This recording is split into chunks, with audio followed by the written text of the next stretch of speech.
Hey, everybody. Thanks for coming to this talk. And thanks for supporting Sound Unseen. I know it's a challenging year for a lot of events, and I'm so excited that Sound Unseen was able to do a virtual event this year, and that it's a special connection between Minneapolis and Austin, two kind of like-minded cities, in my opinion. My name is Andrea Swensson. I'm an author and a radio host living in Minneapolis. I work at the Current. You can find me hosting the local show on Sunday nights from 6 to 8. I'll actually be on air a little while after this chat. And I'm so excited today to be interviewing Kathy Valentine of the Go-Go's. She has a great new book out. I'll hold it up like this late night TV, all I ever wanted. And we're going to get into the stories in the book and the process of writing it. Kathy, hello. How are you doing today? Hey, Andrea. Hi. Hi, everybody. Hi, Andrea. How's it going? It's going great. It's an amazing day here in Austin. Just gorgeous and kind of enjoying it and enjoying my weekend and wondering what's ahead, like we all are. But day at a time. Yes. Well, I'm so excited to be connected with you. I kind of see ourselves cities as sister cities in a way. I've gone down to Austin for South by Southwest many times, and I've driven there a few times. And I always think it's kind of funny. The directions are literally get on 35, drive to Austin, exit 35. You're there. It's a very It's long drive, but 35 the it's whole way. literally one road the whole entire way. Oh, So we're wow. connected in that way, which is kind of fun. How long a drive is that from Minneapolis to Um, Austin? I've only ever done it in 2 day, like where you stay halfway in Kansas City. So it's a long drive. Yeah, it's quite the Oh, haul. man. I'd like to do that. I did a road trip with my daughter to LA this summer and I had a great time. Yeah, I hadn't done a road trip in a long time. So Aw. I'm thinking about it more. So what's that? Well, I'm sure you've answered this question about a million times now because you've done all of these interviews about your great new book, which just came out this year. But I know that as an author myself, a lot of people just want to know, what made you want to write a book? How did you know when it was time? Tell me a little bit about the process of creating this. Sure. Well, I've been taking classes on and off for some time, and the last, like, starting somewhere in the 2010 or 2012, I started taking some creative writing classes. And between the writing classes and, believe it or not, a couple of Facebook posts, like, I wasn't a big Facebooker, but on my sober history, I would always do a long thing, and it would resonate so strongly with people. I started kind of just getting some confidence as a writer, and you wouldn't think that social media would give you that, but in a weird way, it can kind of give you as to what your voice is. And so when I started thinking about wanting to write, I got kind of like, well, maybe I should start with a memoir, because another thing was I felt like I had a story to tell. I'd read a number of memoirs from women in the business and other memoirists, and I felt like, well, I've got a story to tell too, and I think it's important to tell stories from a woman's point of view of making it in the music business and rock and the pop realm and whatnot. So there was that, and I also felt like the competition was zilch. Like, if I wanted my first foray into writing to be like the Great American Novel or the literary short story collection, might be kind of like, oh, well, what makes her think she can write? Whereas a memoir, who else is going to do that except me? And it kind of would open the door. It would kind of show people I could write, and it would the book that only I could write, telling the story that only I could tell. And it just felt so, a lot of things. It was confidence, it was feeling like I had a story to tell, it feeling like women need to tell our stories, especially in these fields that are fairly male dominated. And it was to open doors for me as a future writer. So that's a lot of reasons. Oh, Those are and all then I got great a book reasons. deal with UT Press. I got a book deal. That helped a lot too. Yeah, tell me more about, working with a university press. What drew you to that process? Well, it was crazy because I had actually decided in school I would graduate because I was busy being a musician in bands, and and whatnot through my life. But over time, I accrued enough credits to be very close to graduating. So my big plan was I'll graduate, I'll go into an MFA program, and then I'll write my book. So I just didn't feel like being a writer and a mom and running a house and a working musician. I just didn't know if I would actually sit down and write a book. And I thought, if I have to write a book, I'll do it.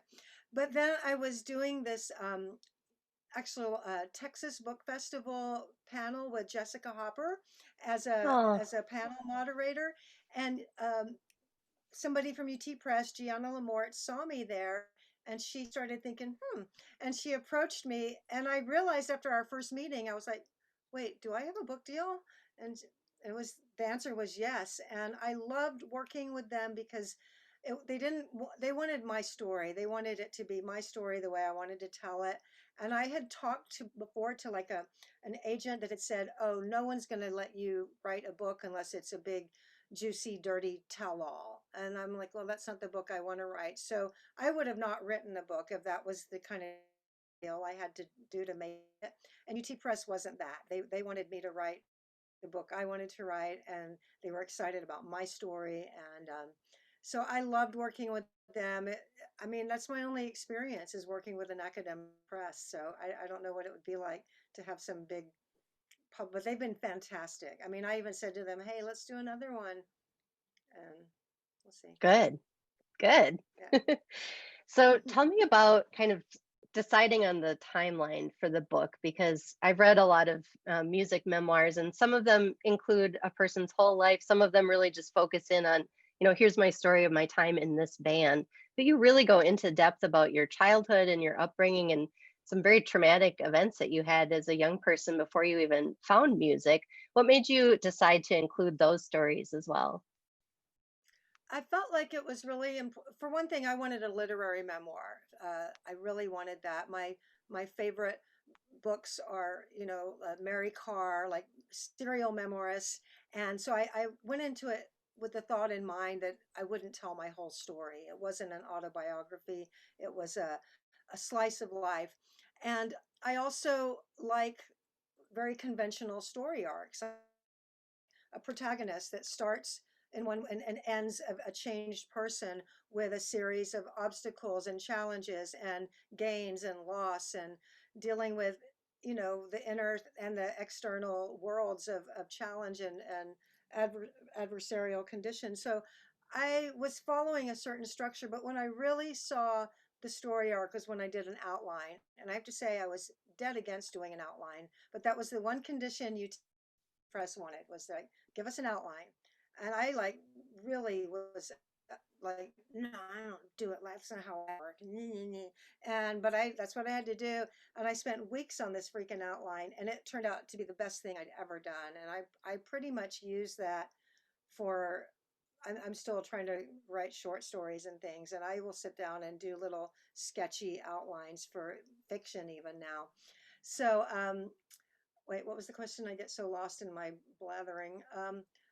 Oh yeah, so I knew that was when I saw the outline. I thought this is so symmetrical and perfect. It's starts when I'm a very lost, confused person. It shows what music meant to me and how music soothed me and showed me that there was a world and a world of possibilities out there outside of very difficult circumstances. And then that dream almost gave me a form that I needed. It gave me a structure. It gave me something, but also I felt like what was I going to say? I lost my stream of thought.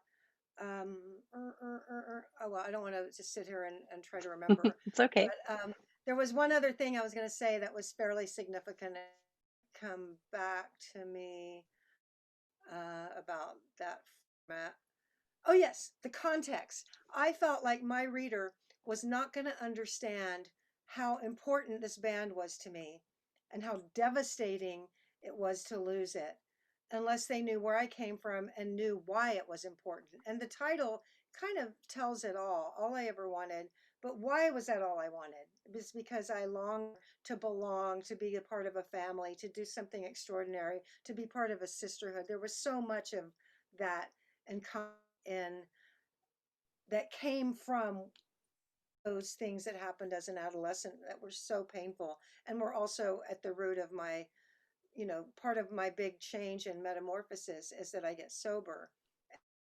That beginning story kind of gives you the roots of why I became so dependent on alcohol and drugs to kind of keep everything contained so that I could function and let my drive and ambition and focus take me somewhere.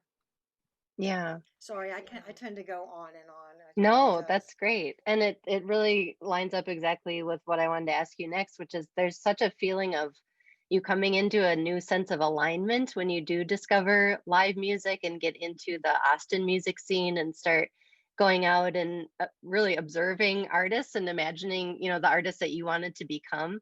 Can you talk, for people that haven't read the book yet about that experience of finding, the live concert scene in Austin in the 70s?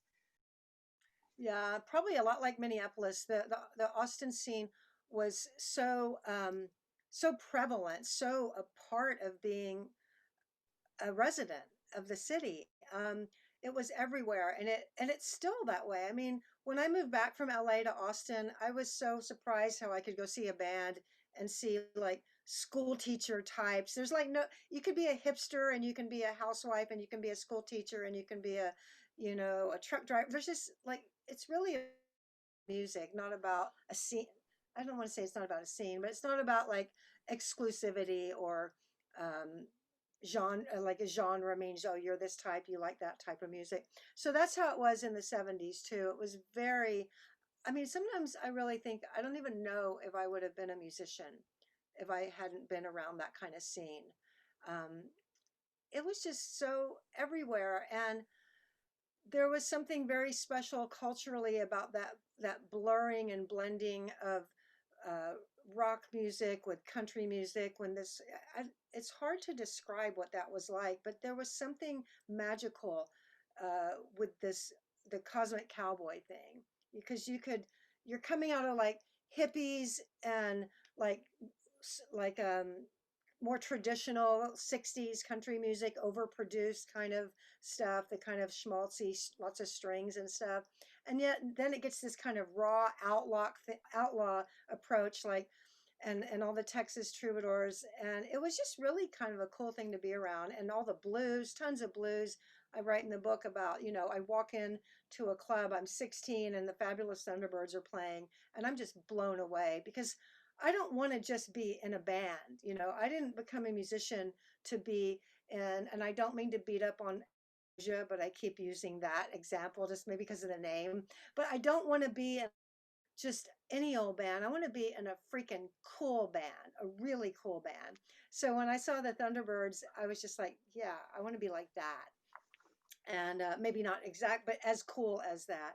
And I think it gave me a lot of my sensibility as a musician, just the spectrum of music was so broad.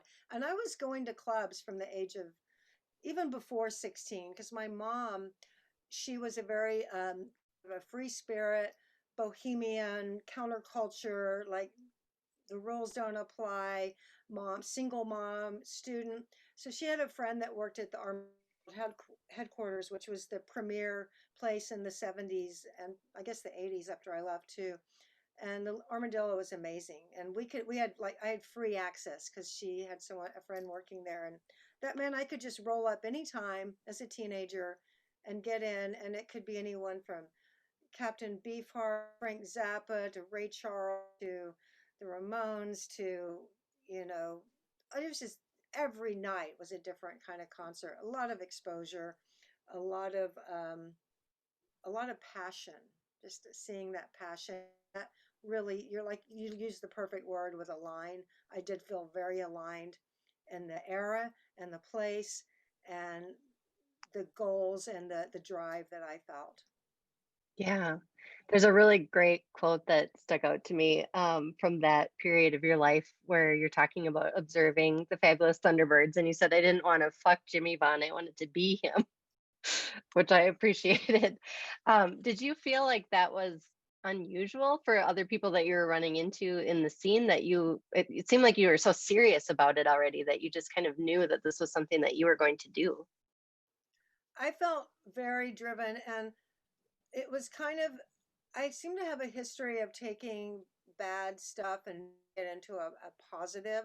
Like writing the book, if I was procrastinating, I would procrastinate by doing research and facts. If I wasn't going to sit down and write, I tried to use it as something productive. When I was feeling so at my core like I didn't matter, that's how I felt as a little girl. I felt like I just didn't matter. I felt I don't I think from my dad leaving, whatever, just textbook stuff. But that gave me an ambition and drive to kind of continually prove that I did matter and that I was of value. And it gave me so much ambition. And I think if I hadn't chosen music, I think I would have had put the same intensity to whatever I'd chosen. But I I think that it really did help. Like another pattern I noticed when I was writing the book was how supportive the guys I met were. There weren't any women to look up to, none. There was one woman in a band, and it was Marcia Ball, and she played keyboards, and she was amazing. But it was all men. Every band I loved was men. Every band I looked up to. As it turns out, I found out much later that there were females starting bands as far back as the 60s. I mean, Goldie and the Gingerbreads were 1962. It blows my mind that when I was, 3 years old, there was this cool band of women, but I didn't know about them. Our history was pretty obsolete, which is one thing I try to always push it up there because maybe it's not the most commercially successful or famous history, but it's our history as women musicians. And I wonder how many more females in the 70s would have been doing this and picking up instruments and starting bands if it wasn't such a deemed irrelevant type of history. So I find out much later there's Fanny, there's the Pleasure Seekers, there's tons of these bands. Now you can go on YouTube and type up female bands from the 60s and you get to see all this cool stuff. But when I was starting out, nothing. So thank God Susie Quattro, she's the person that made me go, oh, this guitar that I'm playing, learning folk songs, and these bands I love, like the Faces and the Who and the Stones and the Beatles and Led Zeppelin and ZZ Top, and they're all guys, and Bowie and T Rex. I can put this with that and plug it in and be in a band. Like it took Susie Quattro to put all that, pull it all together, seeing that. And that's why I think it's so important that, well, it's too late now. But it would have been cool if we'd seen more of, I don't know, if I'd seen, I just think there would have been a girl starting bands in the 60s and 70s if they knew, if they'd seen it, the Yeah. guys saw it. Yeah. They saw it. I think about that all the time. Here in Minneapolis, there were only a few all women bands in the 70s and 80s, and they just haven't really been canonized in the same way or celebrated in the same way. And I do think there's still time to change it in a way, like as stories are documented and entered into libraries. Like your book is now going to be in a library for young women to go check out and read for decades to come. That is going to make a huge difference. So I think it's really cool. And I totally Yeah. understand what you're saying. Thank you. If you're just tuning in, we are talking to Kathy Valentine right now. I'm using the royal we. I'm just one person. I'm Andrea Swensson from the Current. Kathy has a new book out, and this is part of the Sound Unseen Festival. We do want to hear from you. So if you want to submit questions, you can use the chat feature, and the questions will be sent to me, and I can ask them to Kathy. Please do. We definitely want to mix in some of your curiosities. So there were quite a few surprises for me as I was reading through your book, and I wanted to ask you about a couple of them. The first was the experience that you had writing the lyrics to Vacation. I didn't realize that they dated back as far as they did, and what that story was at all. Can you share a little bit of that context around Vacation? Yes, absolutely. I turned to songwriting pretty intensely when I first moved to LA, and I was 19 years old, and I moved with my bandmate that we had been to make it in LA, and we had a falling out and I was completely isolated and alone. And that's when I started writing songs. And it's pretty cool that the first few songs I wrote ended up like being having some traction. Uh, in that really lonely period, I wrote Can't Stop the World. I wrote We Don't Get Along, which ended up, both of them ended up being on Go-Go's records, but We Don't Get Along was my first cover song that somebody chose a song of mine to do. And this was before I was even in the. So I was kind of feeling like I'm on my way, I'm, this is a good thing for me. But in that same time period, I went back to Austin and I was going to visit mom, and I go back acting like a big shot because I live in LA now, and I go to Raoul's, which was like the punk scene that I had started, and it was thriving then. Austin was full on into new wave and punk music, and I met a guy, and it was just a fling. It was probably a week long fling, but it was a magical thing because it was the first time that I kind of felt like a really cool guy liked me.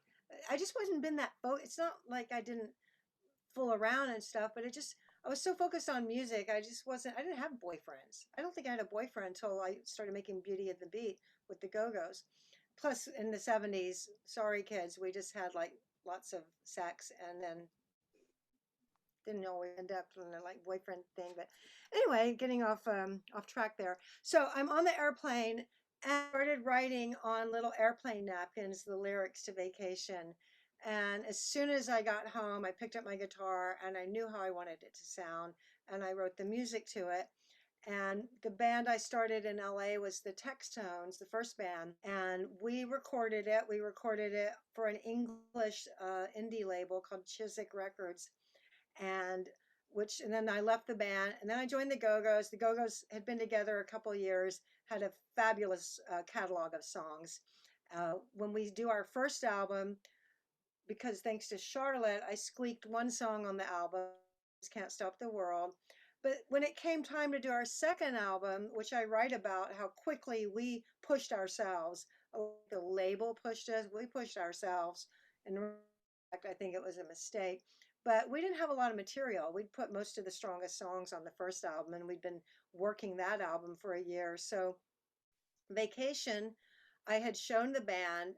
Charlotte and I had sat together and kind of rewritten the chorus and made it a little bit more of a standalone chorus instead of part of a refrain like it is in the original. And we ended up not only recording it but having it be the title track and the kind of the visual inspiration for the second Go-Go's album. And it's become, I hate to say it like this, but a trademark song. Like when I do a song, I always do Vacation because it just feels like everybody knows it. And it just feels like I feel lucky that I have that song. You know what I mean? Like I have a song that everybody knows that is mine. And so I really cherish it. I mean, it's a Yeah. really cool thing that something just so innocent and pure and from the heart from so long ago can still resonate. And it just, to me, it's kind of an example of almost an approach to life, that when you do something from the heart that's real and that's just kind of pure and real, that it can actually go a long way and resonate for a long time with a lot of people. Yeah. I feel like you hear that a lot from songwriters, that some of these big hit songs that we all know so well all came in just a few minutes. Like it comes as a bolt of inspiration and it just pours out and there it is. I know when Charlotte tells me she wrote, well, she does tell me, but she tells everybody like that how she wrote We Got the Beat. I'm always flabbergasted. But I understand it because I've had it happen too. But pretty cool stuff. Yeah, that is really cool. Too bad a book Well, can't be like that, right? no kidding. How long did you spend writing your book? It took about 3 years, but I I struggled a lot. Probably the first 6 or 7 months, I wrote 3 chapters over and over and over again. So I struggled with procrastination. I struggled with perfectionism. I learned to deal with both of them. I had paralysis, the three P's, the three writer P's. There was times where I even felt like I couldn't finish. I mean, I Mm. seriously had times where I was just going to call them up and say, you know what, I'm going to give you whatever advance back and call it a day.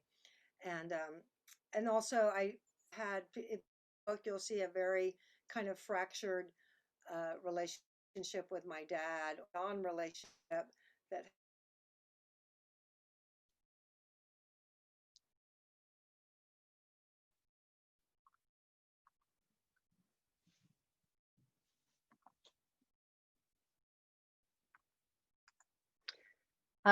If you can still hear me, Kathy is frozen, so we're going to see what's going on there.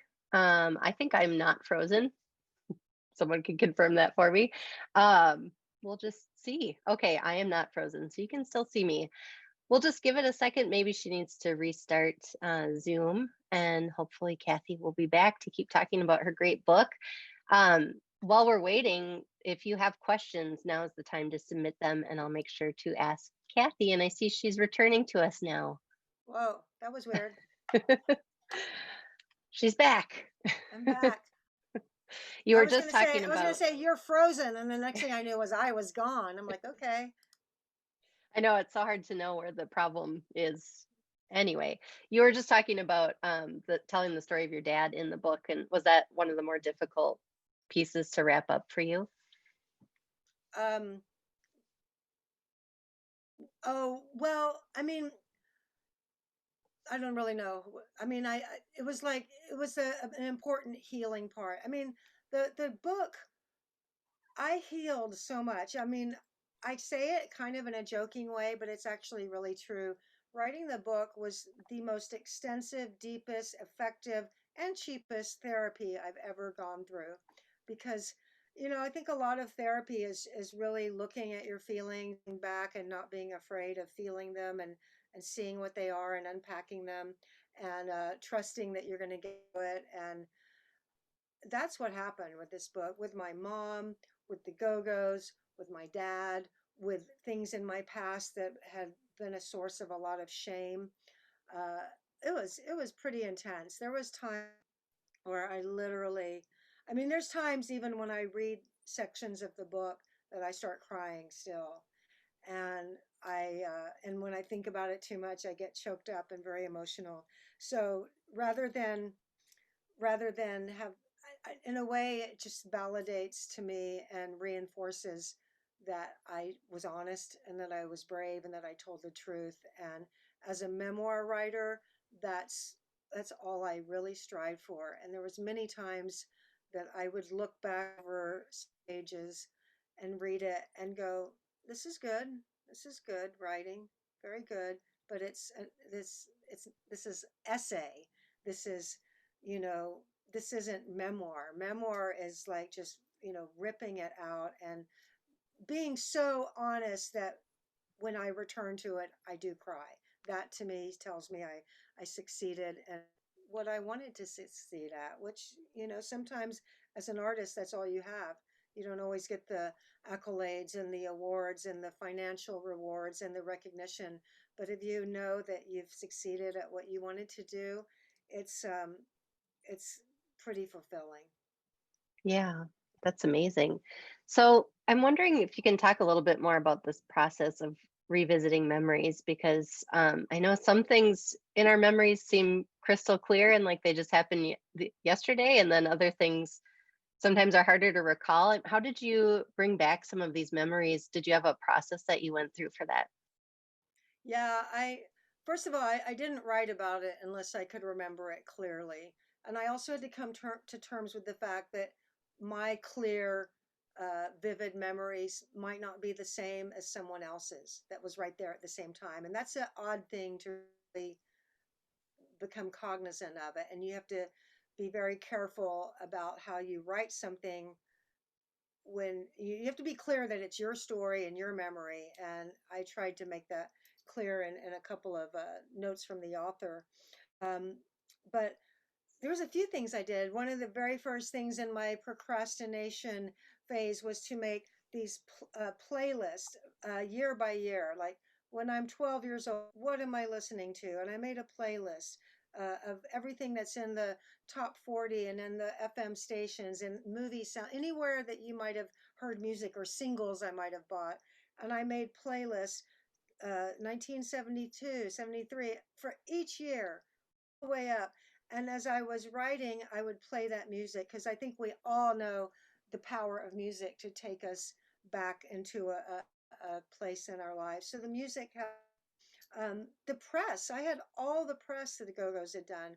There, back in the old days, the publicists would send you these envelopes filled with Xerox copies, and for some reason, I just had it all. I never dumped it, so I just waited through, and that was super helpful because every journalist in every city would have their own spin and would give a context like, so and so was sick that day and they didn't talk, or they pulled up on the bus and it was a snowstorm. So these little clues from the press, my filofaxes, I did a lot of journaling, but it was very inconsistent and big gaps. So I couldn't rely completely on journals. But my filofaxes and my day planner always had, kind of sketchy stuff. The diaries of the Go-Go's. I had a lot, and some of it mythology, that has become like when it came to the Go-Go stuff, there's a lot of the stories I told are our favorite stories that they're the things that keep us kind of amused and laughing and entertained for a long time. So and I tried to verify everything if I was going to write it, but I also tried to make sure that I didn't write until I really knew what it felt like. And like in my personal stuff, I write about, getting an abortion at a very, very young age. And I thought, this isn't the sort of thing that you write. Oh, and then this happened, and then with this, and then we got on a plane, and then we did that. I had to like really go into what it felt like, which was kind of hard because I'm sober now, but at the time I was very cut off from my feelings. So that was an interesting thing too, to go to feelings that maybe I hadn't really felt. And this is super interesting just speaking to that, but I did a soundtrack to the book. And just for one example, like I write about being 14 and hitchhiking to Houston and getting in a situation where I'm basically raped. And writing it was very intense because in my mind, all the years after that, it had been, you did something dumb, you got in a bad situation. And when it finally started happening, you're the one that said, oh, just do it, just do it. Because I just wanted him to leave me alone. So in my mind, I had always thought of it as rape. And when I was writing it, I'm like, you're 14. I'm the parent to a 14-year-old when I'm writing it. And it was super intense. So that's one level. But then when I wrote the song, because when I did the soundtrack, I picked certain chapters and I wrote the chapter is called Just Do It, because that's what I say. I was like, oh, just do it. I wanted him to stop and leave me alone. And when I wrote the song to Just Do It, oh my God, that was like this excavation that went even further than the book writing. And I mourned and I grieved in a way that I didn't think I had to do, or that I didn't think was in me. But it went on for days where I just sobbed for days. Why was nobody protecting me? Why was nobody looking out for me? Why did I just, for the first time, I felt how painful it was to have that happen. Yeah. And it was intense. But the interesting thing to me was that the writing was one level of it. The music, the melody, the singing, putting it lyrically was the the thing that just took the Pandora's box of feelings. But Hmm. now I'm like, you know, it feels kind of good to have experienced, to have acknowledged that pain. Yeah.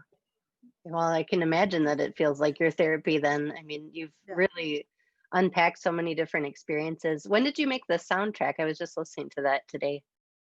I made it after I finished the book. There's a huge lag when you turn in your final draft, and then there's this copy editing and some revisions that you go through. But then there's this huge gap of like a year before it gets published, and I just didn't feel done. And so I didn't feel done, but I also really missed music. I was dying to make music. And, I have a home studio and I'm pretty good at it. And all of a sudden I thought, this is kind of cool. The idea of doing a soundtrack was very freeing. It was very like, it's not really, it's a solo record, but it's not really a solo record. It had a purpose, so it was very freeing. Like I could do whatever I wanted. It could follow the format of a song, or it could just be a beat with me doing a reading from the book, or it could be whatever I wanted. And it was probably one of the most creatively freeing musical projects I've ever done. And I had a blast doing the soundtrack. And I just thought it was like it really interested me, this intersection of the storytelling, and have I mean, I had an entire book for source material. Um, and I never did anything verbatim from the book, but I would take passages and rework them in a more lyrical, rhythmic way, or I would use always the same title as the chapter. But Right. I had a great time doing the soundtrack. And it hasn't gotten as much notice as I would like to it have gotten, but it's part of the audiobook. And I've had so many people tell me that reading the audiobook and having that soundtrack accompany it has made it really an experience in my voice and my music kind of all working together. So when I do my next book or one book in the future, I loved it so much that I'd love, what really interests me is doing a collection of short stories with musical accompaniment. Like each story has a song to go with it, because Cool. it was super cool. And plus, not every writer can do that. I mean, all writers can write, but not all writers can write and do a soundtrack to what they've written. So in this world, sometimes you got to use everything you got. I like that. Yeah, that's very true. So I've started getting some questions from the audience. So Oh, I'm going to good. read you a couple of those now. One question is, have other members of the Go-Go's read the book and what are their thoughts? Yes, I when we got together in January of 2020, um, I brought advance copies. We got together to see the Go-Go's documentary at a Sunday, so I brought advance copies for everybody, and it was too late. I mean, there was no way I could change anything, but I was pretty confident. I'd been really, really careful. Uh, I I didn't write anything that I felt like hadn't been discussed about someone else, that hadn't been discussed in the press or in Belinda's book. And I was very careful to only write my story. So I was pretty confident about it, but I still wanted them to read it before it was on the shelf. So yeah, they have read it, and I got really wonderful responses. And I think the band is proud, and they're excited that there's been another documentation of our story that's, you know, just like the documentary and just like Belinda's book, it's another documentation of our story in a certain way. And it was also really touching to have people not know that stuff about me, because it, like Gina called and she said that, Kath, I had no idea. I had no idea what things you had gone through. So it was kind of nice to be known a little bit more on a different level than bandmate. Right. Wow. Another question. I love that you mentioned Susie Quattro. What are your thoughts on the bands Fanny and the Runaways, and were they inspirations for you and the Go-Go's? Um, well, I don't know about the Go-Go's, because the Go-Go's came out of the punk rock scene, and I was getting rock initiation in London a little bit before they'd started. That's where I got turned on to punk rock. But I write about the Runaways, and what the Runaways did for me was they came and played in Austin. We were the same age. I think we were all 16. And I wasn't aware of them until they came to town, and I heard about them, and I'm like, these are girls my age that are already on tour, already making records, have found, I mean, they found each other or they were found for each other, depending on, how you look at it. But I was struggling to find girls my age to play with. So I was really enamored of the fact that they had, it showed me, it gave me possibility. It gave me possibility that, this can go, I can do this. And there are other girls. They found other girls. I can find other girls. I really wanted to play with females. Fanny, I didn't hear about. I had no idea about Fanny until the Go-Go's were recording our first album, and the drummer from Fanny worked at A&M Records, which was the distributor for IRS. And my mind was blown, like, and I was mad almost, like, why didn't I know about this band? Again, it goes back to what we were talking about at the beginning.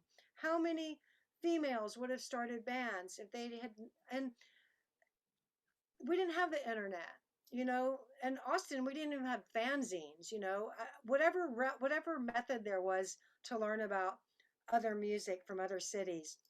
I mean, for me, if it wasn't on radio, on FM radio, or there weren't indie stations. There was no indie.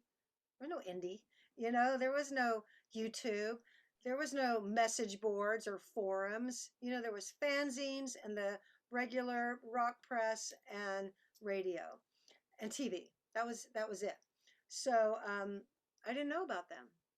But yeah, I now I just have made it my job to kind of investigate and so anyway, I think Fanny was awesome. Thought the Runaways were awesome. I think I support women that play music. I'm into it. Yeah. Here's another question about influences. How about Anne and Nancy Wilson of Heart? When I saw Heart, I was they were like it was I think it was like mid 70s it might have been, and I was already playing. And Anne as a lead singer was not, I mean, a fantastic lead singer, but wasn't like new to me. I knew that women were lead singers, but Nancy as a guitar player in the band was new to me. But when I would see her, it was an acoustic guitar. I think she was like a lot of the times when I would see.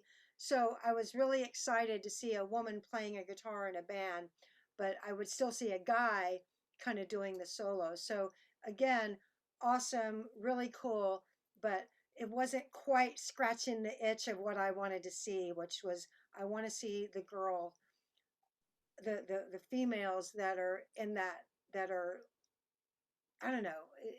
Again, it was not to be dismissive or blow it off or anything. Huge, amazing band, but there was still not quite what I saw me wanting to do. I wanted to see, to be honest, I wanted to be in the girl Rolling Stones. That's what I wanted. I wanted to find my girl Mick Jagger. I wanted to be the Keith.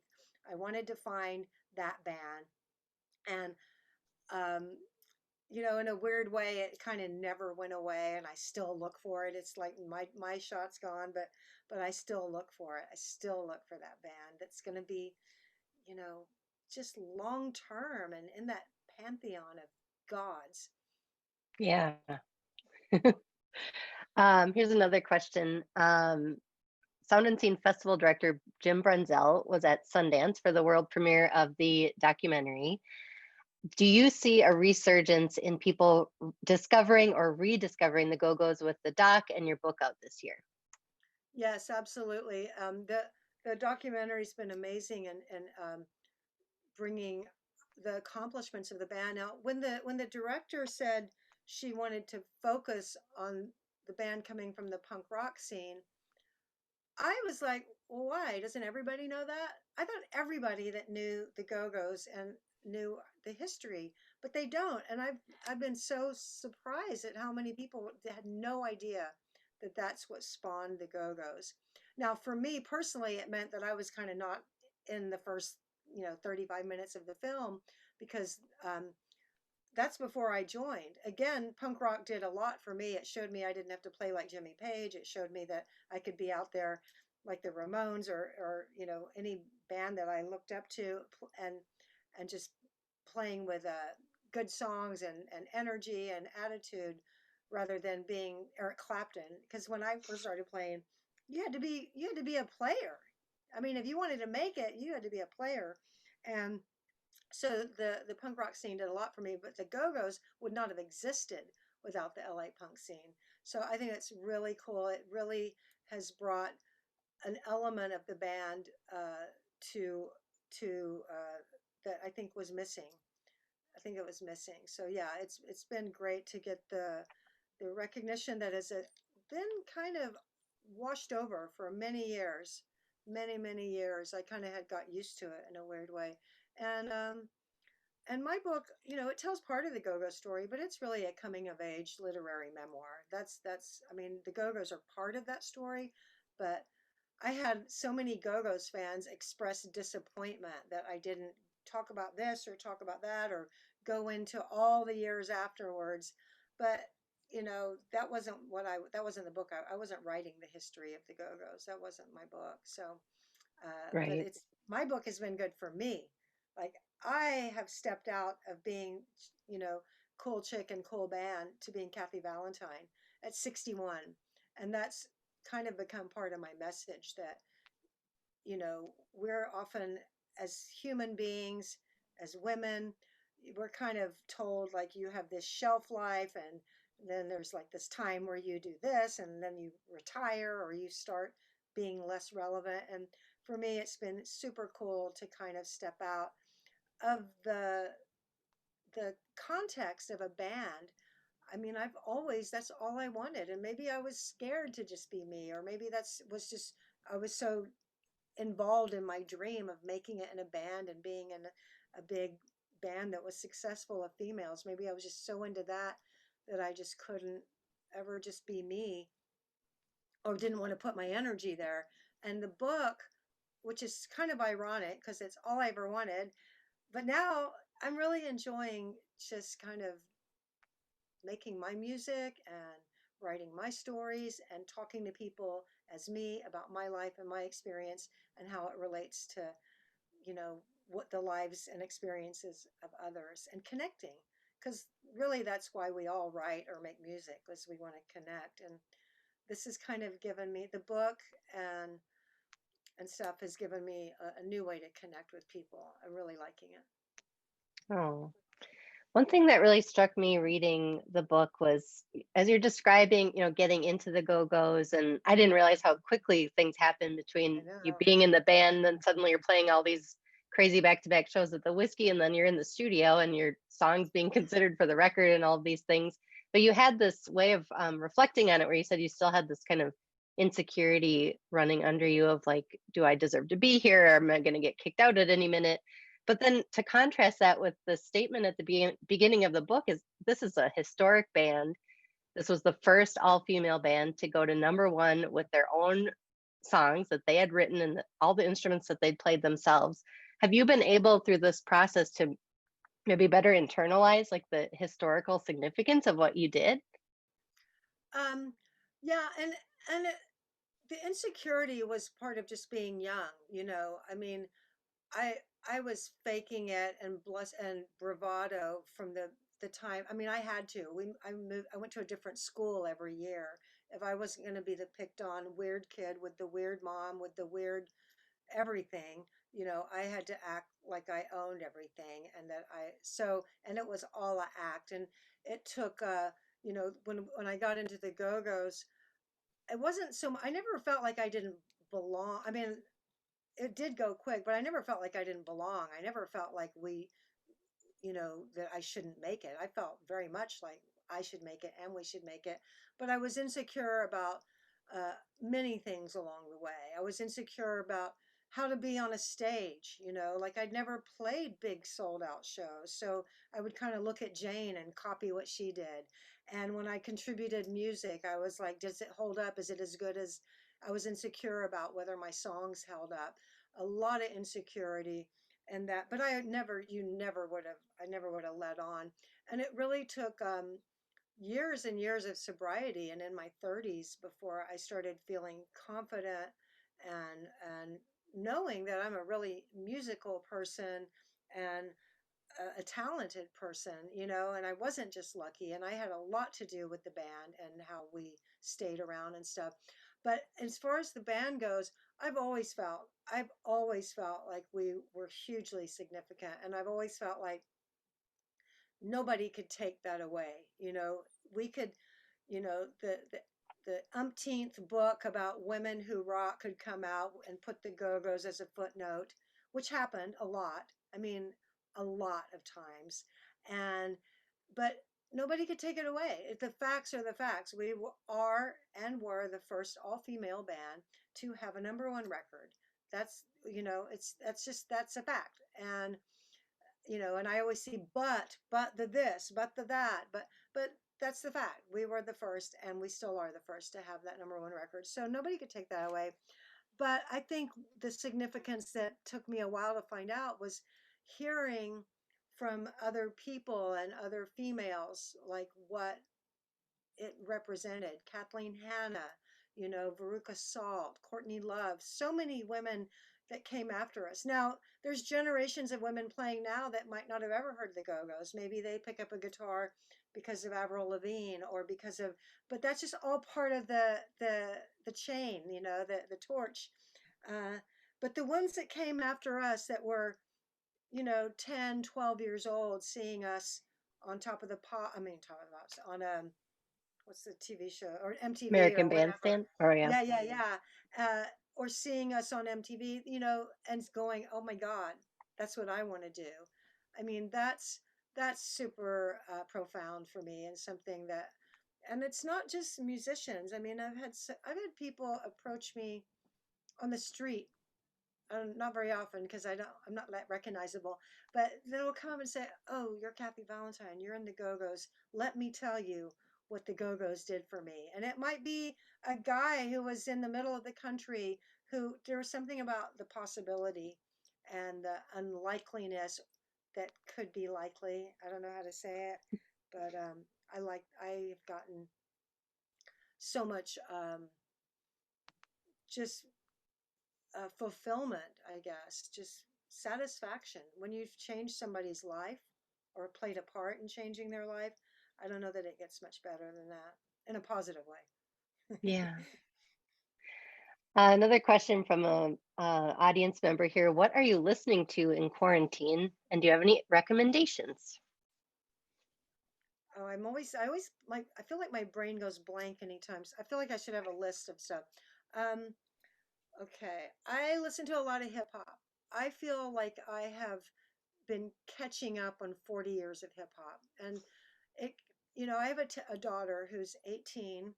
And so for years, I've been like not only enjoying her get turned on to, like, whether it's the Strokes or the Kinks or whoever, like, but what she likes that's contemporary. So I've had a lot of exposure.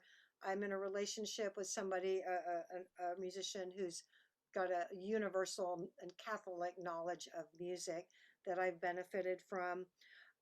So I really like exploring and finding, that whole genre. It's like in the 90s, for some reason, I got turned on to jazz. And through the 90s, well, all this night, like the 90s music is still new to me now too. I'll go, "Oh, what's that? That's cool. Oh, that's Sublime. Oh, I never heard that before." Because I'm like listening to Coltrane in the 90s. So music, the thing that's awesome is that you can go back. If it's good, it just transcends everything.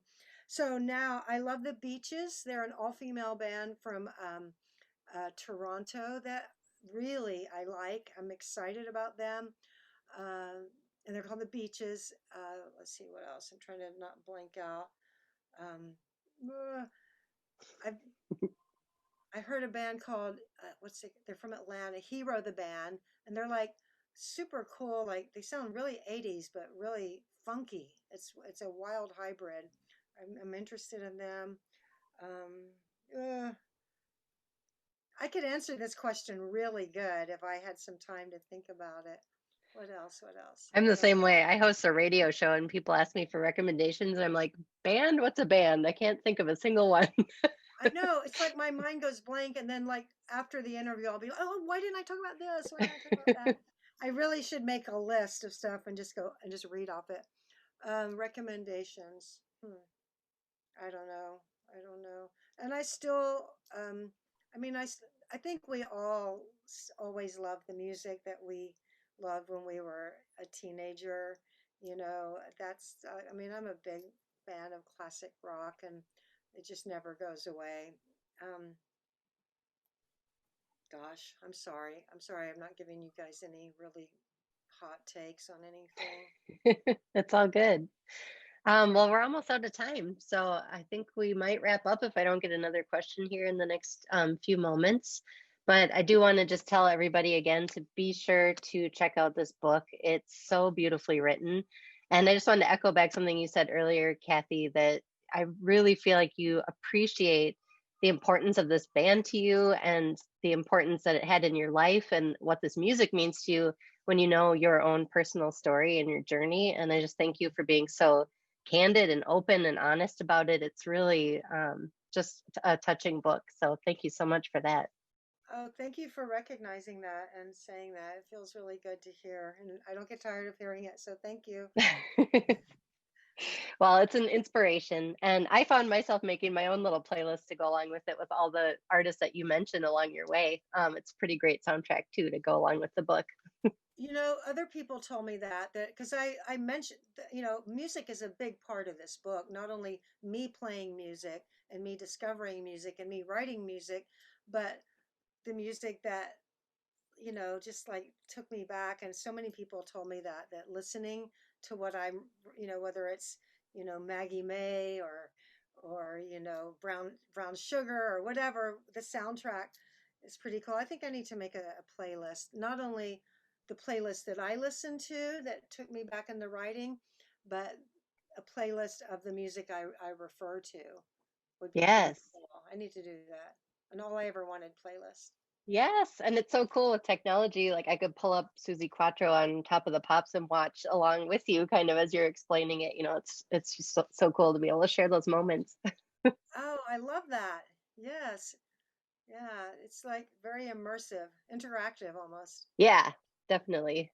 Well, I don't have any more questions, so I think we will wrap up. But I will just say thank you once again, Kathy, for being here today, taking part in Sound Unseen, and thanks to everyone who tuned in today and watched. And this is being recorded, so I imagine they'll be posting it on the Sound Unseen website soon, and we'll share it out when we see it. Thank you so much, and I look forward to meeting in person in Minneapolis when something happens. Yes, we'll have to go to First Avenue. Rock out. Yes, definitely. All right, bye. Thank you so much. Bye. Thank you. Take care. Thanks.